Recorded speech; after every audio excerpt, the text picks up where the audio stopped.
Good morning, Concrete Basics. So may papakita ko sa inyo yung trabaho natin ng mga nagdaang taon. Kasi hindi ito namin hindi ginagawa araw-araw. Pag mayroon lang kaming bakanting araw na wala kaming trabaho sa site, dito kami sa bahay ng boss ko pinagagawa. So ito na yung ginawa namin noon. Yung swimming pool na ginagawa namin, ayan na yun. Ayan, tapos ito yung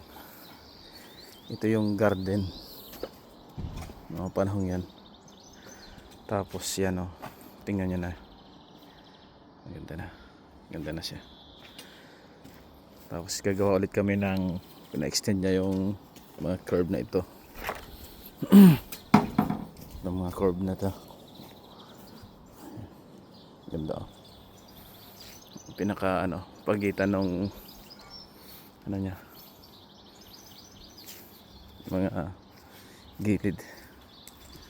So hindi siya inaano ng mga sa gilid Tapos pinaka-guide niya na rin ng yan, ng kanyang height ng kanyang garden. So nagtap up na lang siya ng andito, makapal ang tinapap niya dito. Yan, ikot yan dito sa kasi malawang tong lugar niya na to. Ayan mga curve yan. Maganda kasi yung plastic boxing namin, guys. Na-ibibend namin yun. Na-ibibend namin ng maayos yun. Pagkatapos ilalagay namin sa tamang height yung So yan yung kapag meron siyang kailangang ipasok dito, diyan na lang bubuksan. So yan ang pinaka-entrance niya, paikot. Tapos dito, yan na parang sawa doon. Yung swimming pool yan yung ginagawa namin ng nasa YouTube ang video niyan. Pero hindi nabuo yung yan. Ngayon ayan na Ganda na ng Ganda na. Ayan.